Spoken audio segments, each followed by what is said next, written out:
Hello loves, welcome back to my channel. So today's video is a video for a traditional Ugandan wedding that I went to about a week ago or so, or 2 weeks ago. I really liked how my makeup turned out, so I figured might as well introduce you guys to my culture.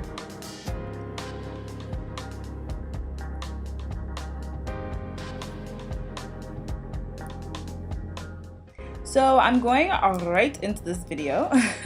So I'm using my handy dandy Morphe number 53 eyeshadow, and for this particular look, because it's an African wedding, I just wanted to be like have fun and go bolder than I normally would, you know, deeper than I normally would. So I'm really packing this color on in my crease, and this will be like my transition into the eye look that I want to do. So as you can tell, it's a very red, but that is the look that I was going for. So I'm really blending until my arms fall off like usual, the usual gist of it.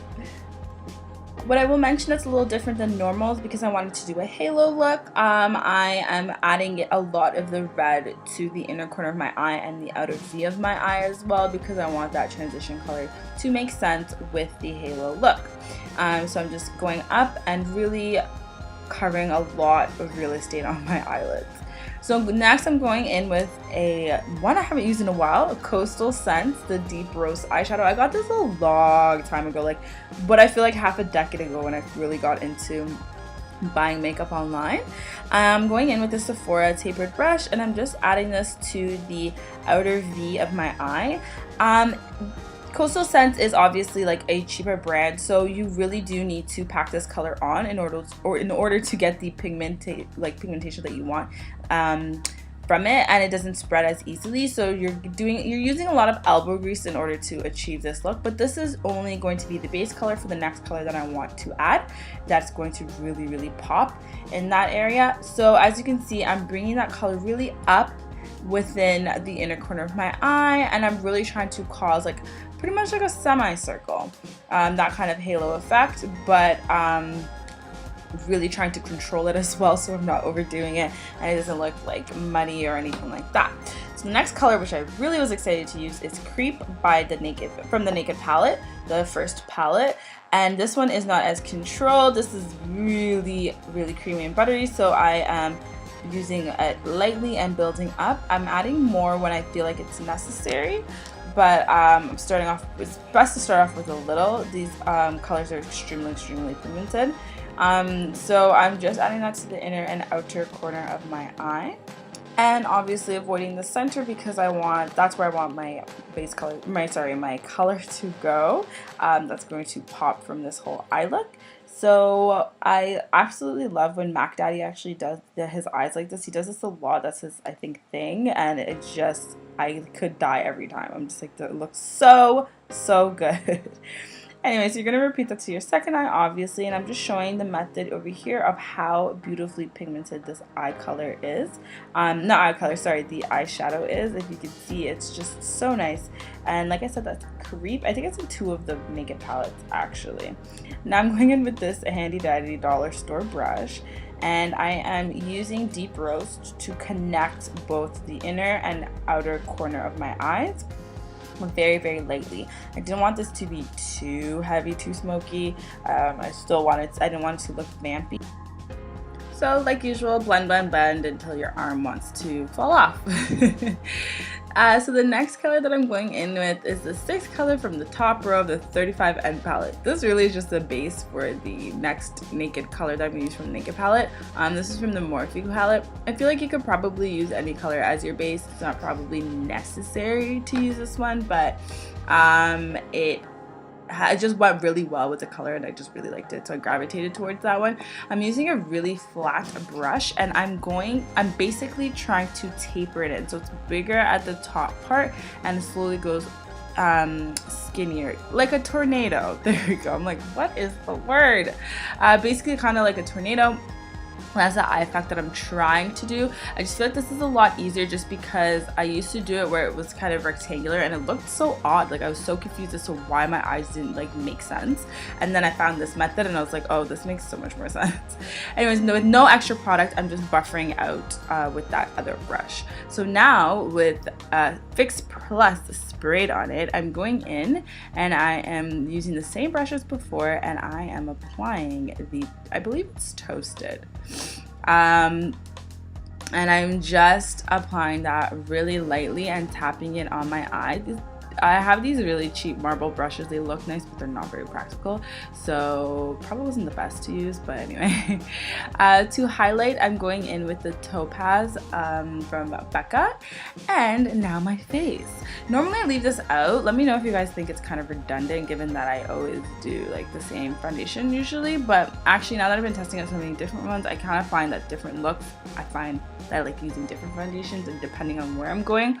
I knew this was going to be a traditional wedding, which would require a lot of hotness, a lot of heat, and just a lot of movement and stuff. So I just felt like probably best to use a Too Faced foundation because I really like it, and I'm using the NARS creamy concealer on top of that. I love this duo. I absolutely loved the Born This Way foundation and concealer duo, but as you guys saw in one of my last videos, that color was horrible. Like the color match for the concealer on my skin just looked really bad. So I had to get, I returned it. I was like, no, I'm just gonna go with this one. And they're actually a really good duo. So I'm really loving the NARS with this. And I am going with my beauty blender and I am just blending it out. Also loving this method. I mentioned it in a previous video before, but just only applying concealer where it's really necessary and then spreading it out. I don't feel so heavy. My face does not feel as heavy as it used to. It just feels really light. And it just makes more sense. Like you're just wasting product when you're smearing your whole face with concealer all over the place when you already put on foundation. But anyway. So next I am just using my Laura Mercier powder. I feel like that is all I use these days. I have so many other powders, but this is what I gravitate towards because it's the best color match. And I'm just applying that everywhere. And as usual, brush it off. I do not bake for long anymore. I bake for about a second and I take the bad boy off. I feel like it does what it needs to do in a short period of time. I don't need to sit there forever. It's just unnecessary on my eyes. And then I just go ahead with with my beauty blender again, and I'm just packing that powder in and making sure everything is set perfectly before I go slay and dance and have a ball at this traditional wedding. Anyways, the next thing that I'm going to do is apply my BOBBI Brown foundation stick in the color Espresso around my face. And at some point my family came down, so they just kept talking to me, and you're just gonna see my mouth move like a lot. But anyway, I do that on the bridge of my nose and around, and my hollows in my cheek, or fake hollows in my cheek that I'm trying to create, and I'm just blending it with an angled flat angled brush. And this is like the best thing I find for my contouring. It works really well, and even sometimes I've used it for my nose and it comes out beautifully. It's such a big brush for your nose, but when I go somewhere and pack and forget my little angled brush, and I use this one and it works beautifully. So then I just do my nose. I feel like these are the same steps that you do every time I do my foundation, just different products. So now I'm going on a chestnut lip liner from MAC. And I've got to sharpen it so you guys can watch my struggle lip line at the moment. And I'm going to line my lips. When I do bold looks, I don't like overline my lips, and I wanted to actually use a nude because I felt like my eyes were pretty bold, and I just didn't want to overdo it, although this is the time if you're going to an African wedding to overdo your makeup. But I guess, you know, I was trying to play it a little safe. Anyways, what I'm going to next pair it with is Persistence by MAC. This is actually my combo, my duo when I want to have a matte lip. And it just looks like really good, quote unquote matte lip. And what I wanted to do to spice it up, because I felt it was a little bit too bland, I just used the Clear Lip Lingerie gloss from NYX, and that helped tremendously. I like to look juicy and don't want it to look dry, and I think that worked well. And because I didn't end up putting any product under my eye because I was being rushed, that we were mad late apparently, I just used a black eyeliner from Wet n Wild, and you can tell the left when I'm done versus the right, it just smokes it so beautifully. It looks so good.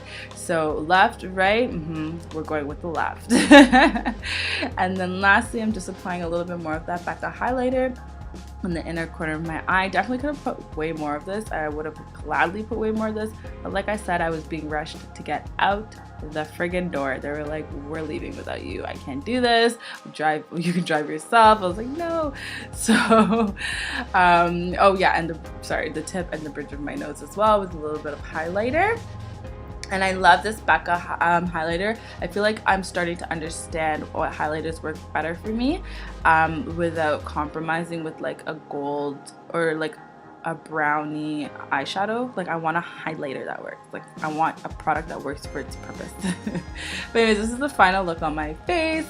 I have not put on my hair yet, and I still, you know, need a moment. And that moment has arrived. So I just got this hair pony from the hair store. These earrings I got online. I can never remember where I get my earrings online, but guys, I will find out and I will leave them in the description box because I know people have asked me and I'm like, oh my god, I don't remember. But I will put them up. And then yeah, oh, and I added a little Princess Jasmine like hair clippy thing to my hair as well because I wanted to look très like coming to America, Princess Jasmine-y. Anyways, this is called a chikoi. This is what my Ugandan, when you'd wear to a Ugandan traditional wedding. You'd wear actually another dress, but I don't like wearing those. It's too hot. I'm like, forget it. I need my shoulders out. And then you wrap it with the sash, and most people just wear heels. Usually I wear flip-flops like if I'm in the wedding, but nah. And that's pretty much it. Thank you guys so much for watching. Check you guys next time. Bye.